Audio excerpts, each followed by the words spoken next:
Few weapons on the 21st century battlefield are as effective as the modern sniper. On any battlefield, a proficient sniper's got the capability to change the tide of that battle.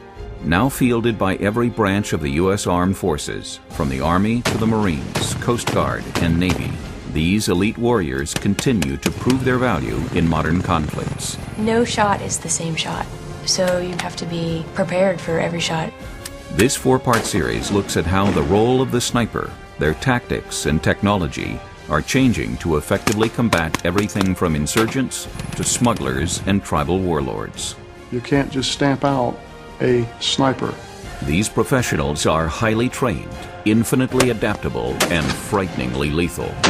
They are today's modern sniper. Viper 6, Viper 6, Viper's Nest. Viper's Nest is Viper 6, send it. Roger, stand by for mission. Roger, standing by. During the final exercise of a Marine sniper's training, everything that they have learned is put to the test. Roger 6. I'm gonna need you to move to vicinity Hathcock Village. 889 322. How copy? Viper's Nest, this is Viper 6, over. We have entered Hathcock Village, east far corner, over. Marine sniper training is some of the most rigorous in the armed forces. Courses are taught almost entirely in the field under battlefield-like conditions. It is the culmination of hundreds of years of experience that has made the Marine Scout Sniper one of the most lethal men on the battlefield.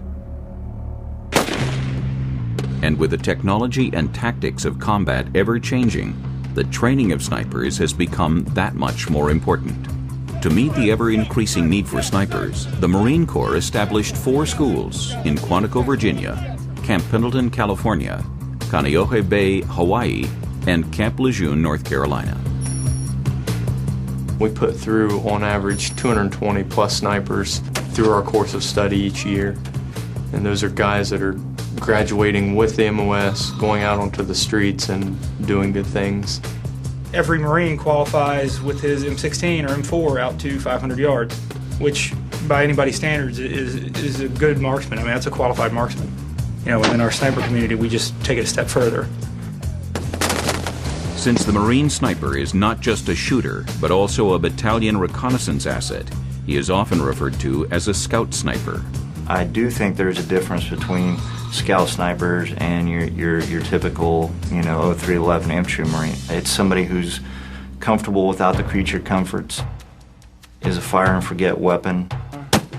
He can be told the commander's intent and he will accomplish that mission no matter what. Pretty much, for a bullet fired, is an enemy combatant no longer in the fight. And they know that, and they don't like it. So the more we can do that, the greater the impact and effect we're going to have on the enemy.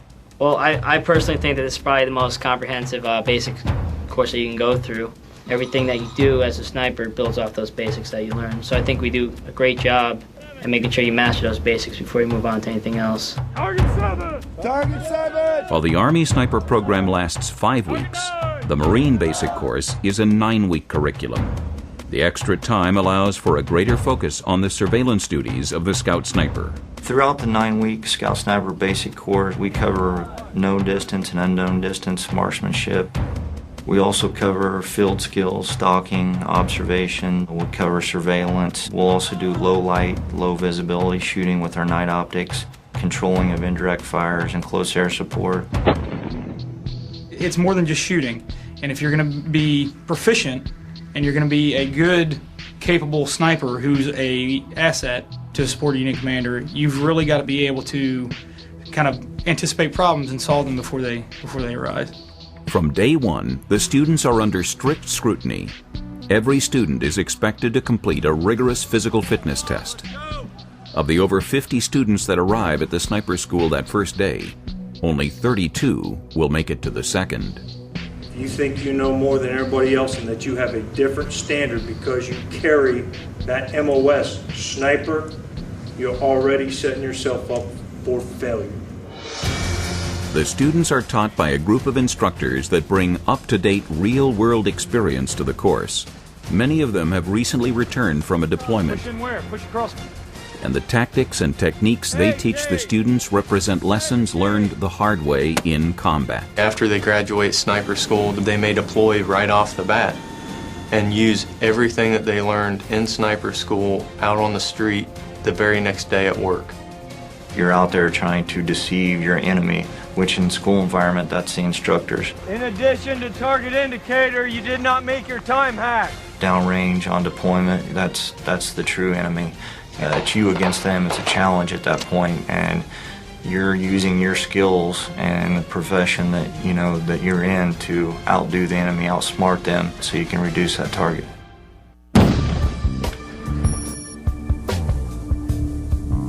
The perception of a sniper is often that of a single man working alone to take out a specific target. But on the modern battlefield, the Marine sniper has become a multifaceted tool for commanders to use in any number of situations.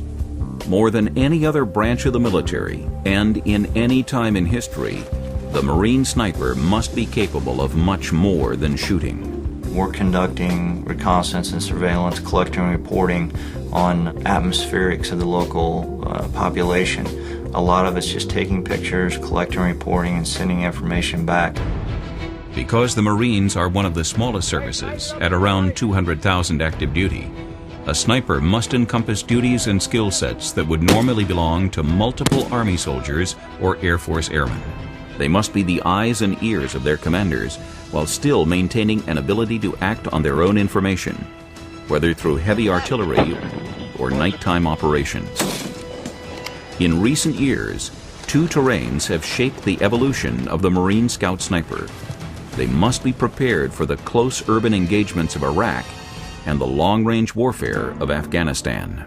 Fundamentally, it's the same. Compromise is failure, whether you're in the city or you're in the mountains. You have to go out there and be prepared for anything that comes your way. However, Afghanistan, we had a lot more of those conventional assets available to us. Mortars, artillery, we had Army Apaches. A lot more flexibility with the use of assets and stuff available to us. But also you have to look, are we in conventional ops? Are we fighting a uniformed army, or are we in counterinsurgency operations?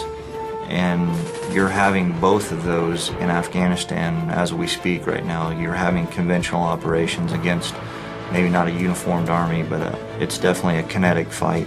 Iraq, more of a counterinsurgency fight.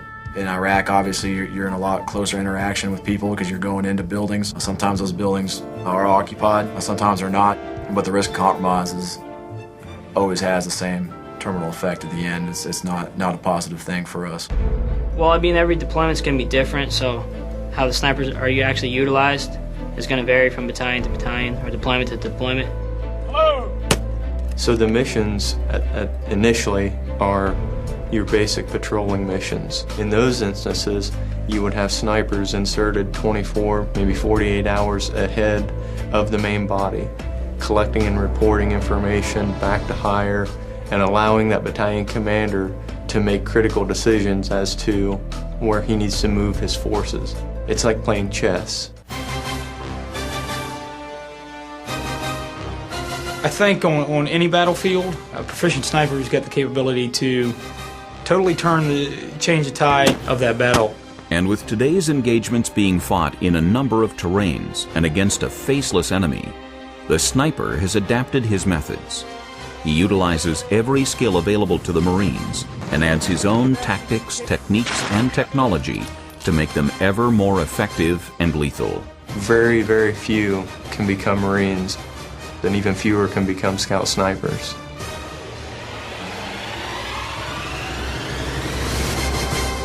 Coming up on Modern Sniper Marines, the unique kit of the modern Marine sniper. The days of the sniper just leaving the wire with nothing but his bolt gun and a pack of crackers in his pocket, those days are gone. And later, the snipers must negotiate their final exercise.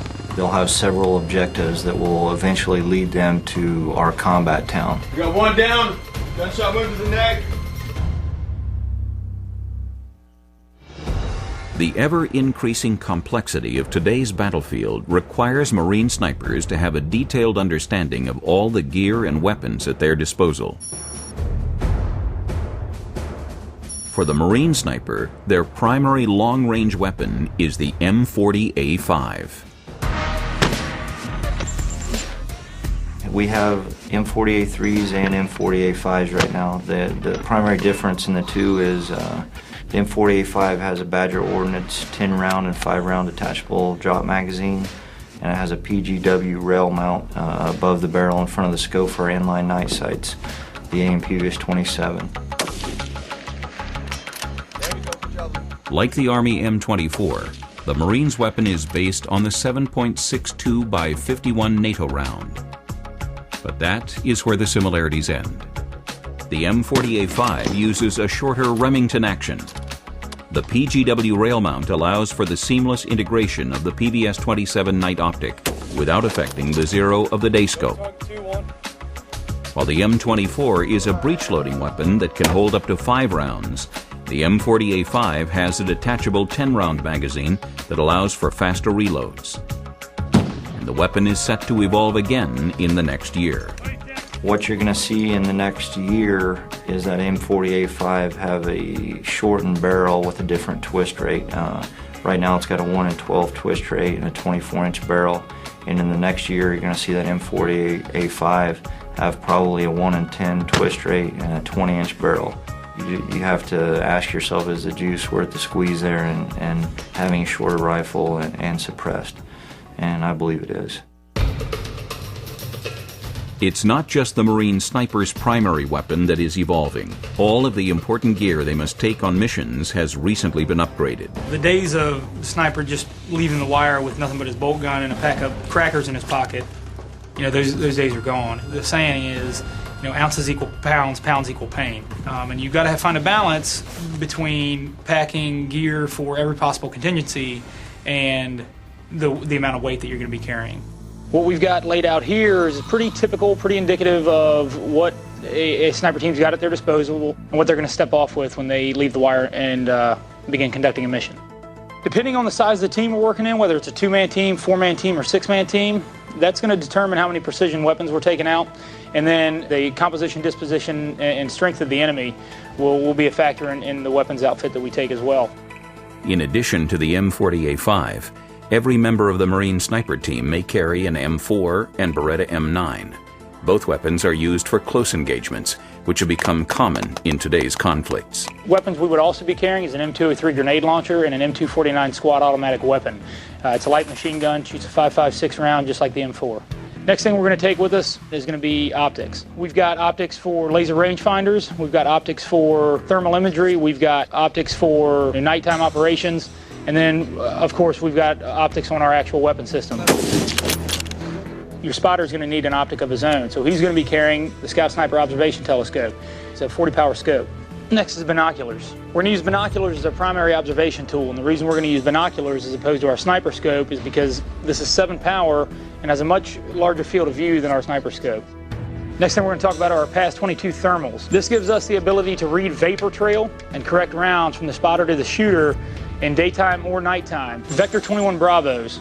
This gives us a number of capabilities. One, laser range finding, obviously. Used in conjunction with a GPS, can give us grids to targets if we're calling in supporting arms.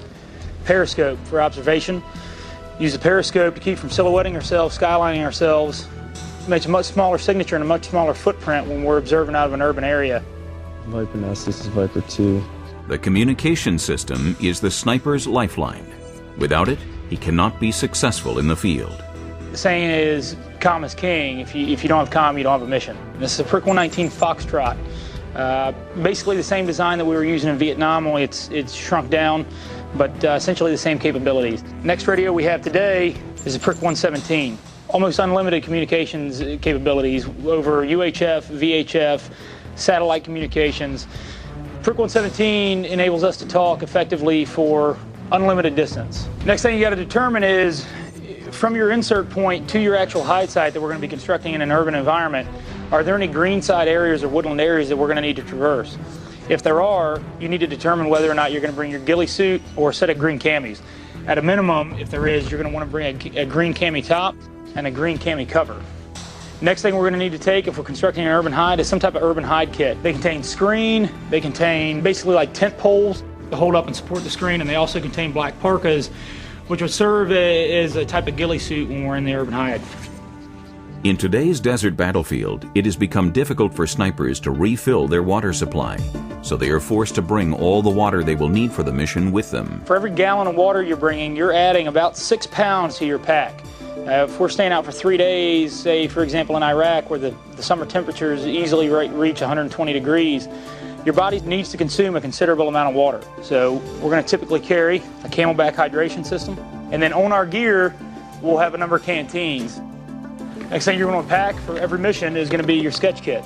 In your sketch kit you're going to have a calculator for calculating range estimation formulas, wind formulas, and any angle shooting formulas. You're also going to have range cards and field sketching materials. We've got the MTV. Now the MTV gives us the ability to put SAPI plates, bulletproof protective plates in the front, the back, and on both sides. This is going to give us the most protection, but it's also the bulkiest and it weighs the most. Now we've got to carry deuce gear. We've got to carry ammunition for all of our weapon systems. Each member of the team will carry approximately 6 to 10 magazines for his M4, around 2 to 4 15-round magazines for his 9mm, and the sniper will carry about 20 to 40 rounds for his M40A5. Now some of this gear, especially the radios, are going to be sensitive to water. So one thing we're going to want to do is waterproof all of our gear. So we're going to make sure we have waterproofing bags. 550 cord can be used to facilitate constructing shooting positions when in the hide site. On every mission you're going to want to bring some type of light. So we've got a headlamp. Always going to want to bring duct tape or sniper data book. You're going to want to bring your slope doper, tripod with a gun rest. One thing we're always going to bring is our helmet. So we're going to make sure we have our map, our compass, the dagger, GPS for surveillance and target acquisition. And lastly, is going to be our rucksack. All the gear you see here in front of you and behind me will go in this ruck for the mission. Coming up on Modern Sniper Marines, the snipers train their eyes to locate their enemies. Scout snipers are the eyes, ears, and trigger finger of the battalion commander. Practicing good sound observation can save the lives of not just one person, but it can save the lives of 3-4 vehicles within that section. More and more on today's battlefield, the Marine Scout Sniper is being tasked with reconnaissance. In order to successfully gather information in Iraq and Afghanistan, snipers have developed new tactics for both observation and deployment. A good insertion technique will move a team into their hide quickly and quietly, and the enemy will have no idea that snipers are in the area. The modern Marine sniper and his team have a wide range of sophisticated deployment methods to suit all kinds of missions. They must be trained for the strengths and weaknesses of each one. We got a number of different insertion platforms. Obviously, we've got a foot insert, vehicle insert, we've got heliborne insert, and then we've got boat insert. Boats allow Marine sniper teams to snake up into enemy territory and deploy where landlocked vehicles cannot.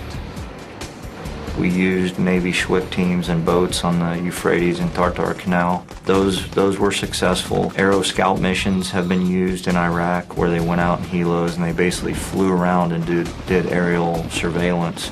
And if they saw something suspicious in the middle of the desert, they would drop in on it and pay them a visit. Primarily, I would say it's a combination.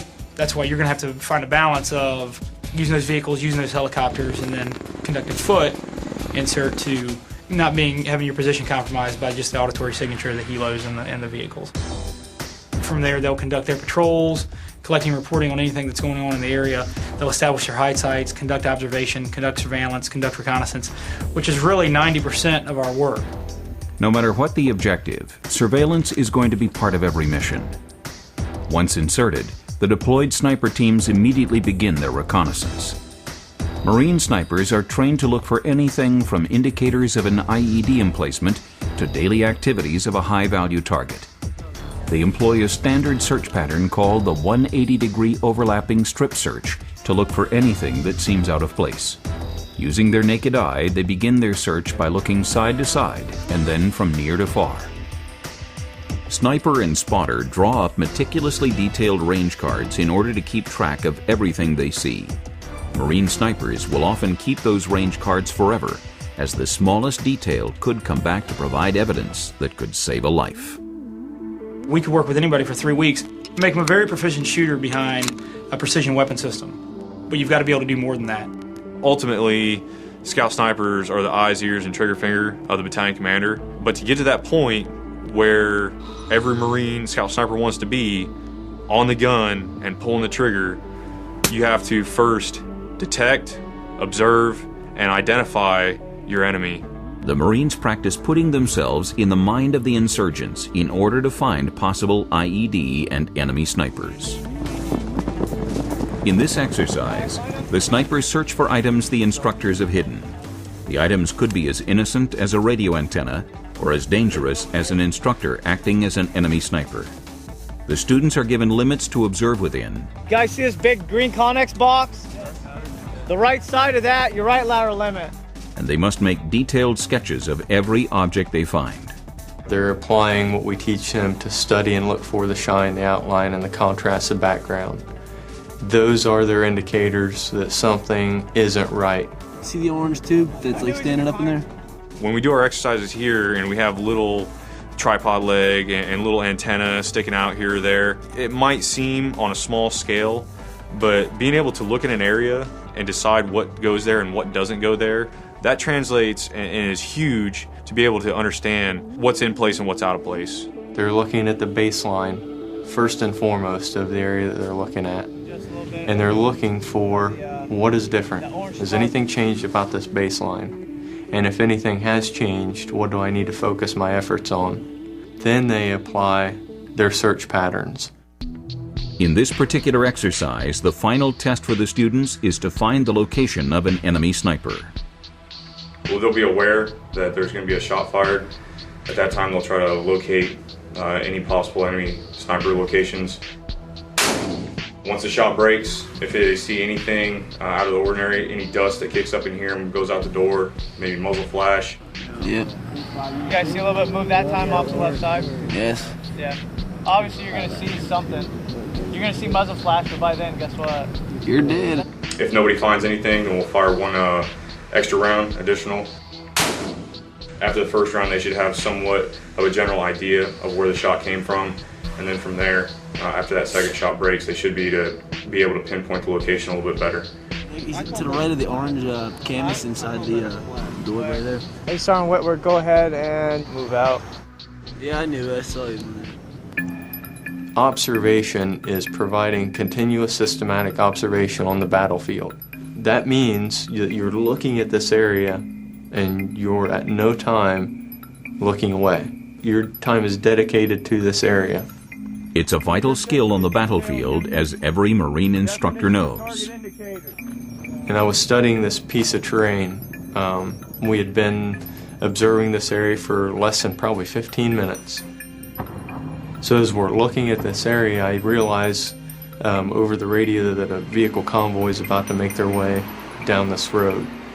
And as I'm watching the road, I now see the convoy coming down the road, and as I watch the road, I see something that's tossed up on top of the road. So as a vehicle convoy is coming down the road, I called to the convoy commander and asked him to hold his section. Something in the road there wasn't there before, it was just tossed out onto the road. They look at this item that's in the road and find that, yes, as a matter of fact, it is a speed bump IED, but in addition, we also found 3 daisy-chained IEDs on the roadway. You know, that situation in and of itself proved, you know, practicing good sound observation can save the lives of not just one person, but it can save the lives of, you know, at that time, that was a significant convoy coming down the road. You know, a daisy-chained IED, you know, 3 daisy-chained IEDs could have taken out easily 3-4 vehicles within that section.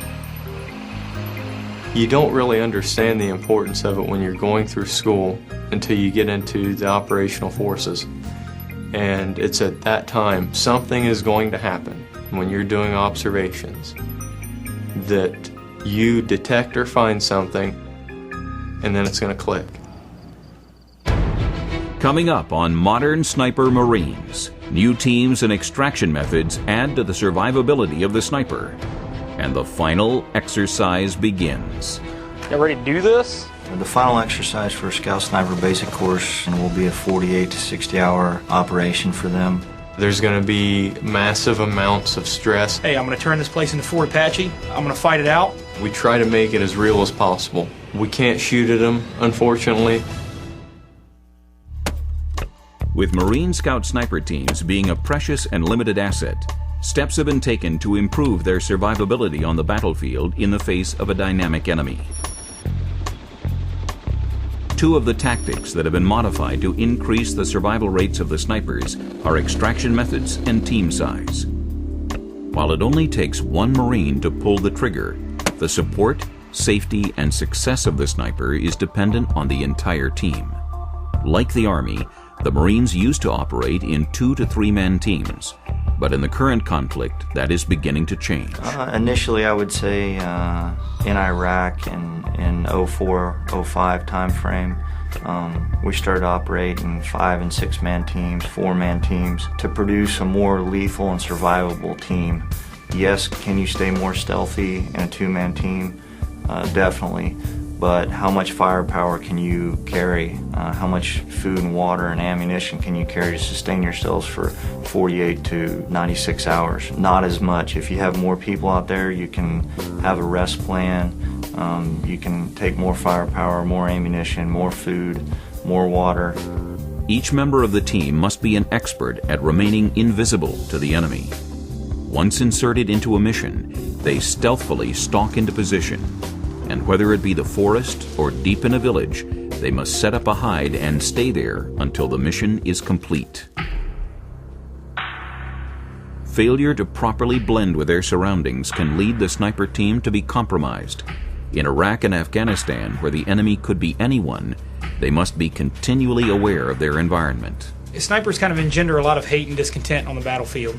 When you're walking down the street and you know there are snipers operating in your area, you are really aware of all the positions that they might be, and that there's potentially a set of crosshairs on your head every moment.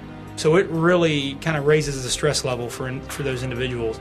If they have the ability to compromise, capture, kill one of our snipers or sniper teams, that's exactly what they're going to do. Compromise is failure. At any time, if somebody sees you and calls, that's failure on your part. That's why it's so important for snipers to stay vigilant, because without question, if you're compromised, the first thing on their mind is going to be to kill you. Mainly what you have to be concerned with in a more populated environment is being compromised by the local populace.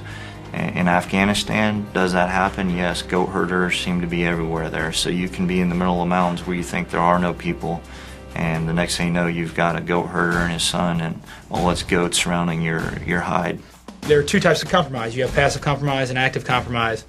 Passive compromise may be, you see somebody walks by, he looks up at your hide side, and you know that he may not have seen you, but that he saw something that caught his eye, and it just wasn't right. Now you've got to make that decision as a team leader, whether you're going to stay and try to continue mission, or whether you're going to say, hey, I've been compromised, I don't want to take the chance of getting the members of my team hurt, I need an extract. And that's really going to depend on the mission and the circumstances. And then active compromise, obviously, you're in your hide side or your firing position, and you get opened up on, you're attacked. That's when you as a team leader are going to have to make that decision. Hey, I'm going to turn this place into Fort Apache, I'm going to fight it out, and I'm going to stay right here because I'm in a building and nobody's getting in this building, it's mine, I own it. You eliminate the enemy as much as possible, or you stay there until nightfall when those guys get tired of playing and want to go home, and then you call in for your extract. Or if you determine, hey, there's too many of these guys, they've got a little too much firepower, I'm not comfortable staying here, I need a quick reaction force to come and extract me immediately. Just when you do that, you are no longer the asset, you are now the liability, because you are having to pull forces to come support you. You're no longer supporting, you just became the supportive. From the equipment selection to the extraction, a sniper team must have a meticulously laid out plan of survival. They must be capable of dealing with any scenario presented to them. This flexibility will be on the sniper's mind as he prepares for the final exercise. All right, hires mission.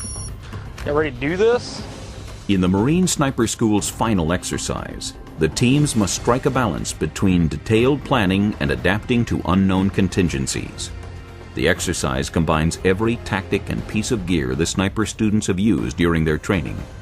It is a perfect simulation of an actual mission on the modern battlefield, a mission they will be facing soon after graduating. Taliban controls approximately one-half of the Lejeune province. They are attempting to attack and destroy American forces in order to gain favor with the Taliban. What's our mission? Conduct zone reconnaissance. The final exercise for Scout Sniper basic course will be a 48 to 60 hour operation for them. There will be 6 teams of 4 snipers being inserted around Combat Town, a village known to be rampant with enemy insurgent activity. The 6 teams will move to surround the village from all sides. From there, 3 teams will move into the village to establish urban hides and engage a high-value target. There's going to be massive amounts of stress, and it's going to be in a time-competitive atmosphere. They'll have several objectives that will eventually lead them to our combat town. They'll report to hire to Scout Sniper Control Center. Based off of the information that they're reporting back to us, we will develop a list of high-value targets. We'll have several teams operating in that same area. There will be enemy activity there for them to observe, and then eventually they will be ordered to reduce those targets, staying uncompromised throughout. The instructors will be role-playing as both the sniper team's commanders and as the enemy element that could catch and eliminate the team at any moment. We try to make it as real as possible. We can't shoot at them, unfortunately. As in actual combat, the sniper teams are given their mission objective. It is up to them to communicate with other teams, to plan their route, and to negotiate the host of questions that must be answered to come back from an engagement alive. If you are compromised or if you do lose communications, how are you going to link back up with friendly units? You got a map of the AO, right? What's that? A little small map of the AO? You know where you want to go, because we've given you the objective. What's your insert point going to be? How are you going to move from your insert point to your hide site? How do I need to get there? What do I need to bring when I get there? Once you're in your hide site, who's going to be doing what? Who's responsible for establishing the hide? Who's responsible for setting up security measures or early warning devices? Who's responsible for manning the radio? Who's going to be responsible for observations? This is all things that have to be planned for and rehearsed. Whatever you got to do, man. You can just move to the next defendable position, figure out our next move from there. And that's something I always did in Iraq. That's about the best guidance I can give you. We're in a 4-man team. 2 people are spotters, 2 people are primary slick shooters, and we try to make it as close to combat as we can. It's to test them on all aspects of everything they've been taught here and to throw worst case scenario at them multiple times to see how they react to that. Coming up on Modern Sniper Marines. Viper 6, Viper's Nest. The teams embark on the final exercise.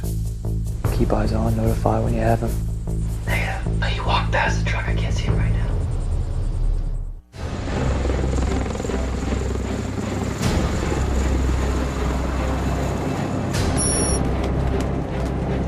It is close to sunset as the teams are inserted by vehicle and helicopter. The last 8 weeks of Marine Scout Sniper training have been building up to this moment. This simulated mission will test every skill and tactic required to be a modern Marine sniper. Over the course of 72 hours, the snipers will have several objectives. The teams will have to maneuver stealthily for several kilometers and into a hostile village. Once established there, they must collect and report intelligence on an enemy high-value target. If ordered, they are prepared to engage hostiles, but they must not be compromised. Within the scenario on the FEX, we basically painted the picture that there was an insurgent cell operating in the area. Their HVT, our high-value target, was the leader of this insurgent cell. And this forces them to have to positively identify a single individual out of a group. They have only a few hours to carefully patrol to their first hide site. For them, it was roughly 6 clicks, probably 6,000 meters, to their objective. The teams must travel quickly and cautiously in order to make it to their first rally point by dark. Once they reach their greenside positions, the sniper team begins construction of their hide. Then, they wait to receive the next part of their mission. We had Viper's Nest, which was essentially set up as the SCC, or the Sniper Control Center. Viper 6, Viper's Nest. Viper's Nest is Viper 6, send it. Roger 6, stand by for mission. Roger, standing by. What we were basically doing is battle tracking. We had our maps, our mission briefs, our warning orders and overlays from every team. Roger 6. I'm gonna need you to move to vicinity of Hathcock Village, grid to follow. 889-322.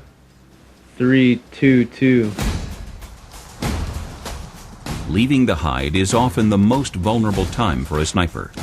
As one sniper readies his gear, the rest provide him security. Most time you want to destroy it, obviously, because that way, hopefully they don't know that there was a sniper team or, another element out there. After the hide is properly disposed of, the team moves closer to their objective rally point, where they set up their second hide. Make sure that you guys are here, continuing to get constant eyes on, all right? No gaps in observation. There is opposing forces out here that will be walking around. During the final exercise, we want to add as much realism to the training and the scenario as possible. And one of the ways that we do that is we incorporate role players. And this forces them to stay on their toes, it forces them to do the right thing. Now it's time to do your observation, reconnaissance, surveillance. From their hide, a sniper and observer will move up to a better position to observe the town and enemy combatants. We rotate in and out, usually on a set schedule or whenever one of us gets fatigued. As the sniper and observer decide where and how to insert, it is important for them to draw sketches of the buildings and take notes of any insurgents in the area. Doing a field sketch of the objective area. I turned it into higher so they could get a basic idea of what's going on. They could, not being here, they could at least see what the area looks like, what they're looking at. If they have to attack, they know exactly what they're getting themselves into. I'm milling out any targets that might present themselves and just keeping basic security up here while he is doing that. I have my rifle oriented towards the target area. Any enemy come within our field of view, I'll be able to keep eyes on them and notify him if anything's going on. When the time is right, 3 of the 6 teams insert into the town, while the other 3 teams remain, maintaining a perimeter of security. You're gonna end up moving into Hathcock Village. Paint us a picture of what's going on, okay? We got 2 other teams pushing into you. A couple hours, you should have 3 teams in the city. Once we breach the door, first 2 guys in, go left. Second 2 guys in are gonna go right. From there, they will set up an urban hide and begin the last phase of their mission. Viper's Nest, this is Viper 6 over. We have entered Hathcock Village, Building 1, 3rd story, east far corner, over. This trooper now is setting security. Helms and Monty, you're gonna work on getting up comm. Holding security on that door right there, pretty much covering everybody just in case someone comes up the stairs and goes to that door. Somebody comes up there, they don't see the wire, they trip the flare goes off, and we know there's someone coming up the stairs. Anytime you're operating in an area with a sniper team that you're going to mutually support, coordination is the key to success. The more you can communicate with those guys as to what they're saying from their position, what you're saying from your position, the better understanding of the battle space you're going to have. If we take contact and we're in the building, what we're going to do is we're going to push down to the street level. We'll lay down some suppressive fire. If we're compromised, we're going to push to a cover and concealed position, and we're going to call for extract. Through 3 days of constant day and night observation, the sniper teams begin to discern the innocents from the insurgents. Patterns of movement and activity become evident to the teams as they are constantly acquiring evidence that will allow them to engage their high-value target. If you've watched this group of people, you begin to figure out and distinguish who's in control, who's in charge, who the big players are. And if something is out of whack in that dynamic, you'll recognize it immediately because you've been sitting there for hours and days watching those people. If they see something, they number it, give it exactly what time it is, write down a description of what just happened. Another way of keeping track of what happened so in the future you can go back and reference it. As that cell moved through the road, what we wanted to do was take out that cell leader and then have the rest of his insurgent cell disperse. The sniper teams throughout the village begin to use their radios to coordinate an attack on their high-value target. The tactic of having multiple sniper teams fire at the same time is known as a command fire, and whenever possible, it is the most effective firing technique. When you have 4 guys with precision weapons on an individual, obviously you have 4 times the chance of hitting an immediate incapacitation on that individual. After days of observing, the high-value target has finally revealed himself, which allowed 3 mutually supporting teams to observe him. That's when the command was given to reduce the target. Roger, keep eyes on, notify when you have him. When you are moving down on a patrol in Afghanistan and you've got a sniper team who engages that patrol, engages 1 man in that patrol. Negative. But you walk past the truck, I can't see him right now. He appears to be the leader of that patrol, and you've got 4 Marine Corps snipers holding head, 1 and 5. Do you both have eyes on? Throat. We got him. He's got eyes on. Sternum. Roger, I have control, Stomach. Stand by. Firing. 5, 4, 3. And they literally disintegrate the leader of the patrol. 2.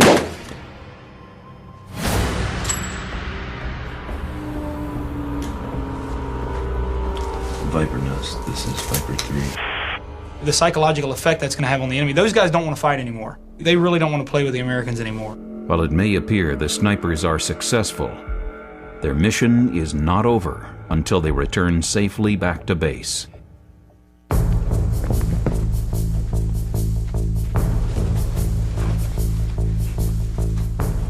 As a final test, the instructors move into the team's hide to test their security.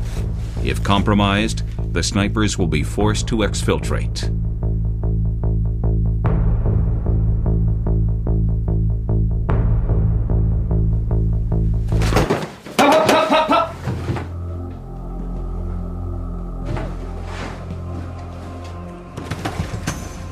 Press! We got 1 down. Gunshot wound to the neck. 1 enemy tango down. KIA. Viper's Nest, Viper 1. Roger, be advised. We've been actively compromised in our hide site. We have a urgent casualty. We need immediate QRF. Hey, we're gonna have to move by foot. Start getting ready. We're gonna have to carry him back. Calling support for other Viper teams. Alright, Viper 4, we're gonna have to have you cover our movement back to the SCC. Hey, someone get down here on security. You just stop breathing. I got security out the front door. The casualty will make for a difficult extraction. Not breathing. Still got a slight pulse. 7, 8, 9, 10, 11, 12. Hey, let's go. We're gonna have to go out the front. Front door. Viper 4, do you copy? We're moving.